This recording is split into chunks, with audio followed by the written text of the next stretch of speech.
Hello everyone, this is Jimmy and welcome to episode 7 of All the Mods 3 Expert Mode. Let's start today off by maxing out some of these upgrades on our Tinker's tools. So this will max out our ore excavation, which allows us to just mine a little bit, when we excavate we can mine a little bit more. Looks like we're not quite maxed out on our Matic yet, but that's alright. And on my longsword I want to put a bit more. Well, let's start by making sure we have room for fortune on it. Yeah, that'll do. So that's luck, which is both fortune and looting. And this will get us, let's see, it'll just be more damage, right? 14. This will bring it to 16.7. And really, there's nothing else to use modifiers on. So let's go all the way up to 17.3. And in fact, if I need more of the quartz for this, you recall at some point we found that like weird quartz building thing. Is it this thing? Or maybe it was, no, that's somewhere. It's this structure, isn't it? Let's head here and mine that out so that I have quartz for to put more sharpness on my sword. How far is it? 1500 meters. With the longsword flight, it shouldn't be that bad to get there. Alright, see you in a bit. Man, longsword flight is such a lifesaver until it decides to randomly turn off on you, and you take a bunch of fall damage. But this trip here would have taken, I don't know, a good 10 minutes maybe without it, and it'll only take like a minute or two with it, at least until we get there. Whatever. So while it takes a pulverizer or a sag mill to turn quartz blocks back into like the quartz dust, we can just use these blocks as the material to sharpen our sword. So it's gonna ore excavate and grab huge swaths of this building, and that'll provide us with the with our quartz. Convenient. It's a shame that there's like all these different types of it, so I can't get it all at once. Alright, I mined out most of the ugly quartz thing here, and yeah, like, I don't know exactly how many blocks, 12 plus stacks of quartz. Nice. Let's go home. And having the teleport is also super convenient. Alright, so with that, we can finish upgrading our sword. I see no reason to use the modifiers for anything but damage here. So we go from, 17.3 to 19, just short of 20. And as I use it more and it levels up more, I get more modifiers, which I will all put into attack damage. Huzzah. Oh, I guess sharpest-ist is the sharpest-ist it can get. Oh well. With our sword sharpened, let's get back to the quests. So we can either make fluid transpose or magma crucible to make the good mana pool. That seems like a good idea. What else do we have? I guess we have access to drawer controllers now. Kind of, more or less. That's nice. I'll set up a drawer wall eventually. But what I think I want to do first is get into the induction smelter, because that'll allow us to make energy conduits, and that's kind of a big deal, right? We have to move energy around. The induction smelter has quite a recipe, but let's see how we're doing on it. Induction smelter. Oh, that's missing a lot of things. Alright, well, I got some crafting to do then. The metal bender here is kind of weird. It doesn't accept item input from the top. For some reason, at least it's not putting them in there. And if I put a hopper underneath, it actually pulls items out of this slot. Let me just show you real quick. I'm not sure, like, is my machine upside down or something? I don't understand. But if I put a hopper here, it pulls the invar out of the input slot. It's like, but can't you pull the items out of the output slot instead? Anyways, so yeah, that actually means we just can't automate it with the hopper. Womp womp. Here we go.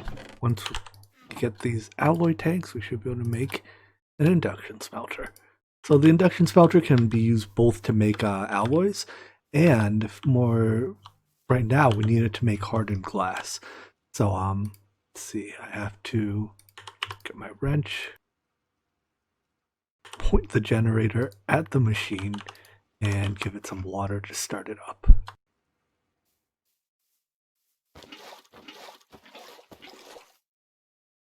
And then, I guess it's so I need a pulverizer too, don't I? Before I can actually make hardened glass. That should have completed the quest though. Yeah, so it wants hardened glass. See the recipe for regular. Can I make fused quartz? No, that needs an alloy smelter. Alright, yeah, hardened glass, regular. Let's see. So it takes pulverized obsidian and pulverized dust. Both of these. Can we make that in a macerator? We can. Cool. Can I pulverize lead in a macerator? I just have to put crushed lead ore through it again? Okay. Our macerator is processing down obsidian. And later, you know, I'll have it make lead dust. But oh boy, is it slow. Even with 2 overclockers, it's still taking forever.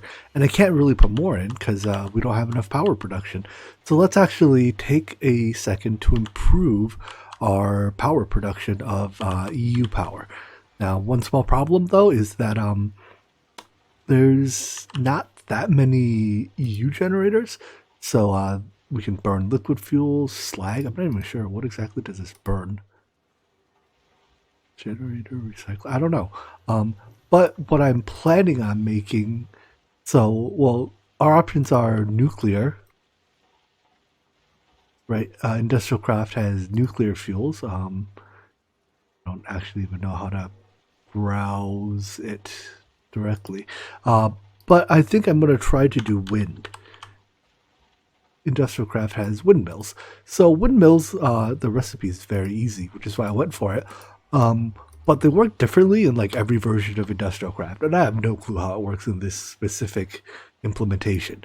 So I took a look. Normally, well, in some versions, you need to provide them with like the blades or the turbines, but there is no industrial craft turbine. Oh, there's this turbine blade, but I don't think this is for windmills. I think this is for the steam turbines. Oh, the solar panels. Wait a second. How do these work? They can upgrade into LV, and then eventually they get into advanced solars. You know what? I don't think we have the resources to really do advanced solars right now. I'm gonna try to implement wind. So anyways, I'm gonna start by trying to make the windmill, which I think shouldn't be all too bad. Generators, Jesus. All right, well, nested crafting time. All right, here's the windmill block. It does have an inventory slot, so I guess I do have to put something inside. Oh shoot, I hate industrial craft. By breaking the machine with a pickaxe, I got a generator back instead of the windmill. All right, I gotta find out what wrench I have to use. Probably the industrial craft wrench, this one. All right, fine. Unsurprisingly, windmills work best at high altitude, but for now, you know, while I'm testing it to try to figure it out, I'm just going to build it a little ways off the ground. I think this icon has changed. I think that means it's unobstructed. So, oh wait. Now, what does that mean? It's obstructed on the bottom? Maybe it's not far enough up. I'm actually also kind of curious, is this slot for energy? Is it slot for an energy item, or is it slot for a battery? I mean, for a blade. Let me go grab a battery and see if I can put that in there. I can. Nice. And it's slowly charging. All right. So I guess this version of Industrial Craft does not use wind blades. Cool. So what I actually want to do, instead of using these RE batteries, which are great and all, we can make... Can I go all the way up to Lapotronic crystals? Let's see, what does this take? Circuits, energy. Okay, well these are trivial to make. And yeah, So what I can do is, instead of charging a battery like this, I can charge... Oh, these don't go in here. Okay, then never mind. Are there different tiers of windmills? Nope. Can I make an MFSU first of all? Advanced circuits. No, I cannot. Alright, can I make an MFE? I don't see why not. Yeah. Alright, so let me make one of these. This is the tier 3. I think this is like a HV battery.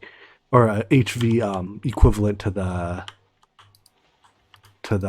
bat box. So I'm going to go off the assumption that the windmill here is a LV device. If I put a copper cable on it, it hasn't blown up yet. I guess that's good news. So I'm going to try connecting that to an MFE, which I at first thought it was the tier 3 machine. Let's see, like the tier 3 energy storage. So, you know, there's LV, MV, HV, and normally there's a tier above that. But maybe Industrial Craft Classic only. I don't know. Look, what I'm saying is this really gives the classic feel of Industrial Craft. There are no useful tooltips, and the in-game documentation absolutely sucks for this. And if you do something wrong, I'm pretty sure the machine explodes. So, yeah, here we are. Batbox, MFE, and MFSU are the 3 tiers. So given that, I think actually MFE is MV, MFSU is HV, and there just is no IV. I swear, there's normally a machine between these, right? Like the CEF, whatever.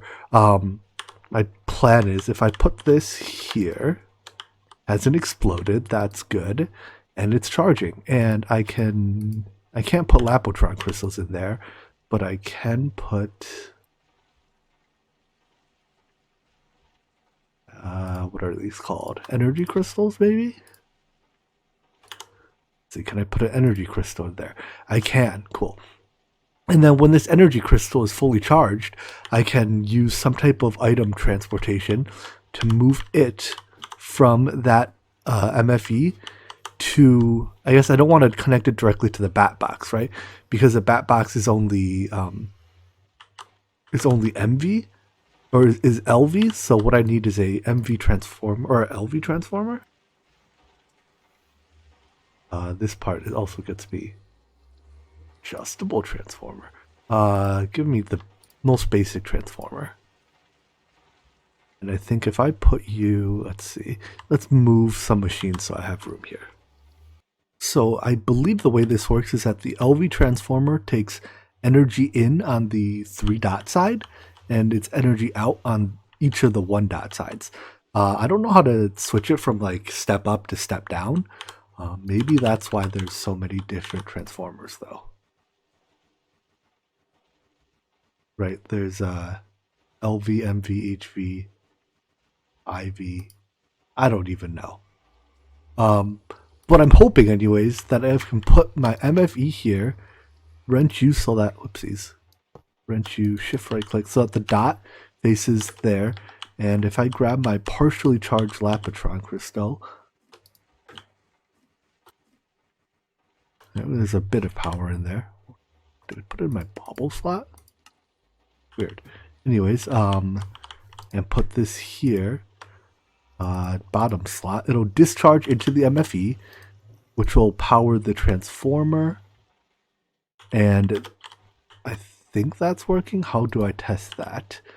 I can test by disconnecting this, right? If I disconnect this, there's no longer any power coming from the bat box. So if the machines are still running, they're being powered from this MFE, which appears to be the case. Hey, that's working pretty well. I like it. All right, so now all I have to do is figure out how to move the crystal between, between the MFE down here and an MFE that'll eventually put, much closer to build height. Right now, this is only at Y level, what are we at, 74? But it gets more efficient as we get higher. So I'll eventually want to put this much closer to build limit. I definitely expected Ender Chests to have a more difficult recipe than this. In fact, I'm pretty sure this is just a vanilla ender chest recipe, which is really nice. So let's see if I can, well, let's see how many blaze rods I have, I guess. That'll probably, I need to make at least 2 of them, obviously, to use. So if I have 8 blaze rods, I'll go for it. And I don't, I have 3. But let's, I guess it's, how much? I only have looting 1 on this.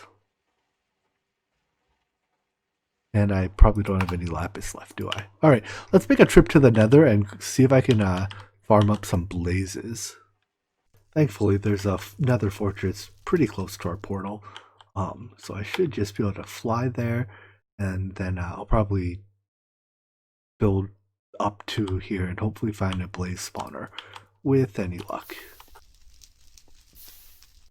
My first wither skeleton gave me a skull, by the way, and it's just using a regular looting 1 sword. I don't know if skull drop rates were increased or if I'm just particularly lucky. Also, I think if I crit, this weapon can one-shot blazes, which is pretty insane. I thought that was a blaze spawner room. Anyways, I'm gonna look around a bit to see if I can find the spawner rooms. Woohoo, another warp.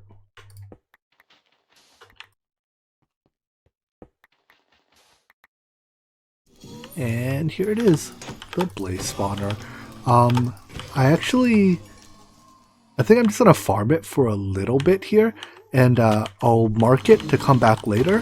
What I'll do is I'll go try to farm up a drop of evil so I can turn it into a disturbed spawner, and then, you know, that way I can move it to my base and set up like a mob farm out of it later. Because I think blazes can be used, or blaze rods can be used to produce energy, like RF as well. So, anyways, I have 14 rods. I'll probably clear another wave or 2, and then let's set a waypoint here. Nice. And just like that, 2 ender chests. Now I also need a way to actually transport items. I wonder, are item conduits craftable? Can this be made in a induction smelter? It can, with iron and ender pearls. I am out of ender pearls. Well, so much for that plan. How are my ender lilies doing? I harvested them a little earlier, and they're still not even close. Well then. Can I craft endstone by chance? Probably not without actually going to the end. If I get into astral sorcery. Oh, I know. If I find one of the floating crystals in the little structures, right? I can craft endstone maybe out of it. I think I'm gonna try that. Huh. I came over to this one here and there wasn't a crystal under it. So I think I actually have to find the big structures. So I found one way over here somewhere. But that's quite a ways away, isn't it? Let's see. 900 meters? That's not too bad. Let's head over there. Before hitting the road, there's actually one more thing I want to make. If I turn those diamonds into diamantines, I should be able to make a slime sling. I have enough slime, right? Nice. So now by combining the slime sling with the hang glider, I can move much faster. So just up and flight. I should actually have made... Can I also make the boots while I'm at it?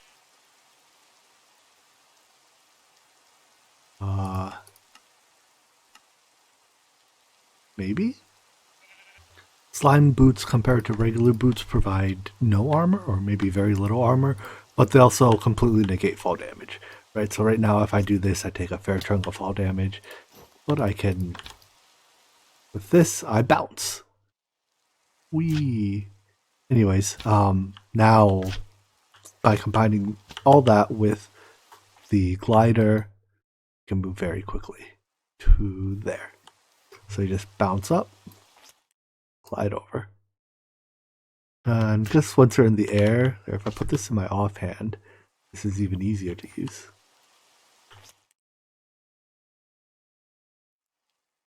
Here we are. So this structure should have a crystal under it.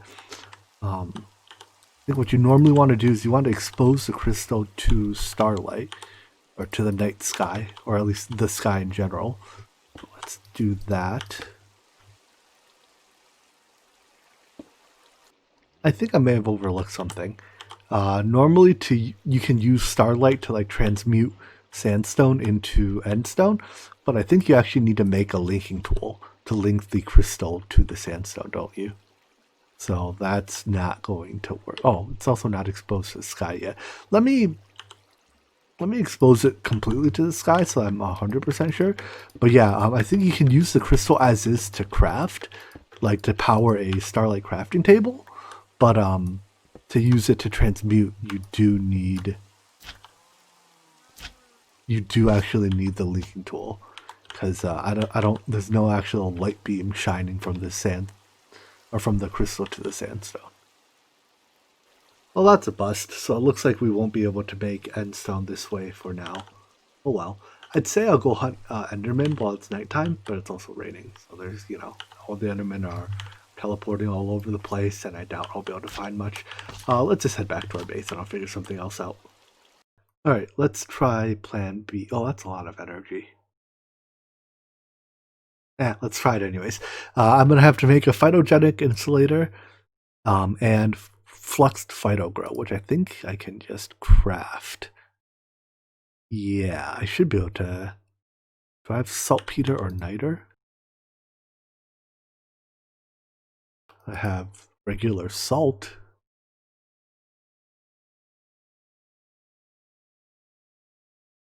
Well, first of all, if I start making our hardened glass, this will produce a little bit of rich slag, I believe. Let's see. Induction smelter, hardened glass. Oh, no, it doesn't. Gosh darn it. Why is everything so darn difficult? Then for like the 16th time today, let's switch plans and make transfer nodes. So these can be filtered and they can transfer items around just like the, item conduits can, except they don't take ender pearls to make. So, yeah. So just to set this up kind of as a proof of concept, we'll have this ender chest will be filled with, I guess I might need 4 ender chests. Anyways, full energy crystals will get pulled into here, which should transport them. I was hoping that would connect. Maybe it has to be on top?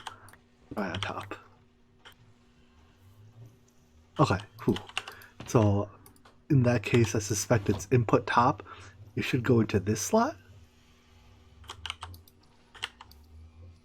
Go into this slot? Or should it go in the bottom slot, actually? Hold on. Yeah, right. The bottom slot is a filling slot. Okay, so let's actually move this to the bottom then.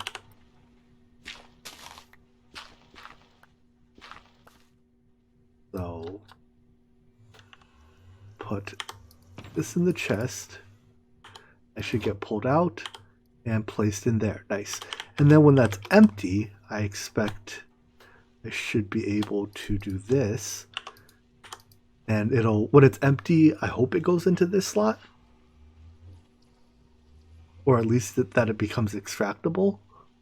No, it is not. And then do I also have to extract the empty energy crystal out the bottom then? I should have tested this off camera so I'm not wasting your time with it. But we get to learn together now. If I put this here, so I do need to both insert and extract the same side, which unfortunately means that transfer nodes are a no-go because, I can't do that with these. Alright then, well, now that it's nighttime, I guess I'll spend tonight hunting Enderman and hopefully come up with a Ender Pearl or at least a few Ender Pearls for my trouble. I spent most of the night here hunting, and I've been able to get a handful of Ender Pearls. So let's turn these into ingots. Gosh, I forgot how these basic machines are so painfully slow. All that crafts, we can also make some energy flux ducts finally. Let's make 16 flux ducts, and then I'll turn them into energy conduits later. But for now, let's just turn them into hardened flux ducts. Sure, we'll only have 6. But then what I could do is, if I pick this up, I can then run, how do I want to run this? I guess if I pull the atomic reconstructor back a block, I can run energy along this line. Sounds good. There we go. Now our one dynamo can power all of our machines at once, instead of having to turn it to power, the machine we're using at any given moment. Alright, so I could turn these into nuggets, and then all I need are conduit binders. I actually should have looked at this recipe. Okay, good. I should have looked at that recipe earlier to make sure something we could actually craft. But here's a stack of this. Smelt you up. I said smelt you up. We're out of power again. Oh, right, because I disconnected this. Man, it's been a derpy day today for me. All right, connect you back up. And I guess for now I will manually shuffle around this energy crystal until I have an automated system set up as well. Finally, time for some of my favorite items in the game, item conduits. Now let's try this one more time. So input I want, so I made a couple more ender chests. I'll use the triple red to be filled whatchamacallit, crystals, and I'll use the double red as empty ones. So what I need to do is connect this up, configure the conduits, and now let's try this out. So the filled energy crystal goes in here. It should cause it to be placed in here where it drains into our MFE. When this is done draining, here I'll show you, I guess, how I configure the conduits. It's just 2 different channels. Brown channel to put the full crystal in, blue channel to pull the empty crystal out and put it into this chest. And it empties out, it should get pulled out, awesome, and placed in here. Now all I have to do is build a platform high in the sky, much higher than it is now, to recharge these crystals with. So I swear I picked up my windmill with the wrench, but it gave me a generator, which kind of reminds me in Industrial Craft. There's actually, I think, a chance even when you use the wrench that your machine gets turned back into like its casing. I think you have to use a electric wrench to avoid that. I'm pretty sure if you make the electric wrench, however, there is a 0% chance that your machine will revert back into its, basic form. So I guess I should make one of these. Also, this is like, your machine turning stupid when you pick it up is one of the, how do I put this nicely? One of the most player-unfriendly mechanics I have ever seen. And Industrial Craft makes it like core to its gameplay. Whatever, done complaining. Up here at Y level 200, I've placed 2 windmills now. They need a lot of space around them. They need 4 blocks on each side, left and right. And then they like check a bunch of blocks forward and backwards as well. Basically, the less obstructing blocks you have, the more efficient they are. So I should get rid of some of this cobblestone eventually. According to the Industrial Craft wiki, these are high enough that there might actually be a chance for them to break, but I have no clue what version of Industrial Craft that's for. So anyways, we can see that they're clearly generating power. That's good. So now all I have to do is hook up my ender chest to it. So I have empty and full should be the way it works. And it seems to be working. So our empty energy crystals are getting dumped into this top slot where they're filling up. It'll take it a little bit to fill to completion, but once it's completely full, it should get dumped into this ender chest, which will link it to the MFE that is, down on ground level. Now, the reason I don't run a cable down this whole way, well, there's two reasons. First of all, running a cable down there takes a lot of resources. And second of all, the cables, I think anyways, they're supposed to be slightly lossy. So you lose energy transporting them, transport energy through cables, but you don't lose any energy transporting it this way. Cool. Now that after it fills up and gets sent away, a new energy crystal fills here. The energy crystal that was here, I expect I should just be able to drop, right? I'm wearing my slime boots. We should have been sent to here, where it is now filling up this MFE. Now that it's empty, it'll get sent to here. And now that forms a closed loop. So we effectively use these energy crystals as batteries, and because they're linked from up there to down here, they'll automatically refill this MFE. So that means I no longer need this, and with that we end our reliance on charcoal and consumable fuels, and we are now using renewable wind energy to power at least our IC2 machines. All right, let's wrap up this episode here. We unfortunately didn't really get that much done today, but hey, renewable energy is a big deal, and it's pretty easy to scale this system up at least up to 128 EU a tick. Once we go above that, we're going to have to replace, all the MFEs with MFSUs and yada yada yada. But we'll cross that bridge when we get there. And we now have a nice overhead view of our base as we fly by. No, there's not really much down here, is there? Anyways, I do hope you enjoyed this episode, and I hope to see you tomorrow. Take care. Bye-bye.